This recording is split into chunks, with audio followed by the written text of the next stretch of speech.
শাকিব খানের পরবর্তী প্রজেক্ট সাহেব। Hello friends, welcome back. আবার ফিরে আসলাম নতুন এক ব্রেনে। আজ কথা বলবো সুপারস্টার শাকিব খানের পরবর্তী প্রজেক্ট সাহেব নিয়ে। যেই মুভি কবে রিলিজ পাবে, কবে শুটিং শুরু হবে, কবে মুভিটা আসতে চলেছে তা জানতে হলে ভিডিও শেষ পর্যন্ত থাকতে হবে। তা চলুন ভিডিওটি শুরু করা যাক। বর্তমানে সোশ্যাল মিডিয়া ঢুকলেই, সেটা ফেসবুক হোক, ইউটিউব হোক, আদার কোনো সোশ্যাল মিডিয়া হোক, যেখানে ঢুকবেন সেখানে দেখবেন শুধু সাহেব মুভি নিয়ে আলোচনা হচ্ছে। সুপারস্টার শাকিব খানের সাহেব মুভি আসতে চলেছে সাহিব চন্দনের সাথে, যেই মুভি প্রযোজনা প্রতিষ্ঠান ভার্সেটাইল মিডিয়া, মানে আরশাদ আদনানের ভার্সেটাইল মিডিয়া থেকেই তৈরি হবে সাহেব মুভিটি। শুধু সাহেব মুভি না, আরশাদ আদনান ভার্সেটাইল মিডিয়া থেকে আরো শাকিব খানের 3টে মুভি আসবে সাহেব সহ।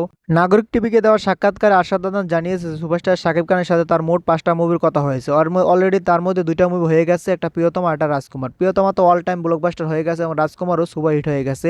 এখন রাজকুমার অল টাইম ব্লকবাস্টারের পথে হাঁটছে।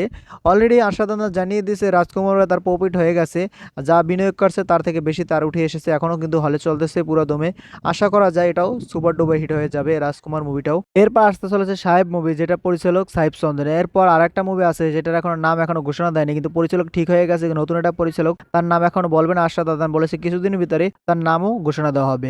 সাহেব মুভিটা আসবে 2025-এর পহেলা বৈশাখ। এরপর আরেকটা মুভি আছে যেটার এখনো পরিচালকের নাম কোনোটাই ঘোষণা দেয় নাই, সেই মুভিটা আসতে চলেছে রমজান ঈদে। আরশাদ আদনান কিন্তু অলরেডি ঘোষণা দিয়ে দিয়েছে তার মুভি কোনটা কখন আসতে চলেছে, কিন্তু কুরবানিটা সে বাকি রেখেছে এই জন্য যে অন্যান্য পরিচালক প্রযোজকের মুভিতে শাকিব খান করবে, সেই মুভিগুলোতে রিলিজ দেওয়ার জন্য গ্যাপ রাখতে হবে। তার জন্য সে কিন্তু কুরবানিটা রেখে দিয়েছে। সে বলেছে যে সুপারস্টার শাকিব খান আমাকে 2 ঈদের ডেট দেয়, তাহলে আমি 2 ঈদের জন্যই মুভি নিয়ে আসতে প্রস্তুত। তার বাকি থাকা আরেকটা মুভি, যেই মুভিটার নাম হয়েছে মায়া, যেই মুভিটা পরিচালনা করবেন হিমেল আশরাফ, সেটা ঘোষণা কিন্তু অনেক আগেই দেওয়া হয়ে গেছে। কিন্তু হিমেল আশরাফ এখন গ্যাপ নিয়েছে।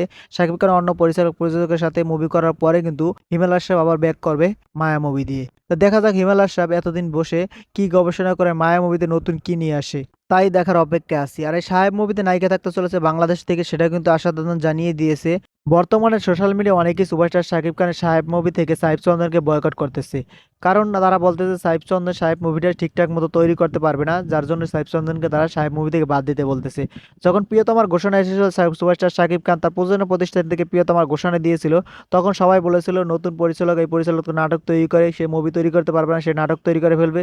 কিন্তু যখন প্রিয়তমা তৈরি করে ফেলেছে, কিন্তু সবার কাছে প্রিয়তমাটা ভালো লেগেছে। তারপর সে রাজকুমার তৈরি করলো, প্রিয়তমা থেকে অনেক ভালো তৈরি করলো। সে রাজকুমার মুভিটা কিন্তু দর্শকের মনে জায়গা করে নিয়েছে। প্রথম তার প্রিয়তমা কিন্তু অল টাইম ব্লকবাস্টার এবং রাজকুমার মুভি সুপার হিট হয়ে গেল। তাই বলা যায় না কোন পরিচালকের কাজ কখন দর্শকের কাছে ভালো লেগেছে। এটা দর্শকের উপর ডিপেন্ড করে যে সাহেব মুভিটা কি দর্শকের কাছে পছন্দ হবে কি হবে না, সেটা সময় বলে দিবে। আর আশাদ আদনান কিন্তু তার টাকা বিনিয়োগ করতেছে, সে শুধু বিনিয়োগ প্রযোজক না, সে শুধু টাকা ঢালবে এবং মুভি তৈরি হবে এরকম না। সে কিন্তু মুভির গল্প দেখে এবং মুভি পরিচালককে, প্রযোজককে, কোথায় শুটিং হবে, কি হবে না হবে, সব কিন্তু সে দেখে শুনেই কিন্তু টাকাটা বিনিয়োগ করে। তা আশাদ আদনান বুঝে শুনে বিনিয়োগ করতেছে যে তার মুভিটা যে সুপার ডুপার হিট হবে কি হবে না, সেটা কিন্তু সে আগেই বুঝে ফেলেছে গল্প দেখে এবং পরিচালকের আগের কাজ দেখে। ভিডিওটা যদি ভালো লাগে বেশি বেশি করে শেয়ার করবেন যাতে সবাই দেখতে পারে ভিডিওটা। আর ভিডিও শেষ পর্যন্ত থাকার জন্য অসংখ্য ধন্যবাদ। টিল দেন টেক কেয়ার, দেখা হবে নেক্সট কোন ভিডিওতে। ততক্ষণ ভালো থাকুন, সুস্থ থাকুন, বাই বাই।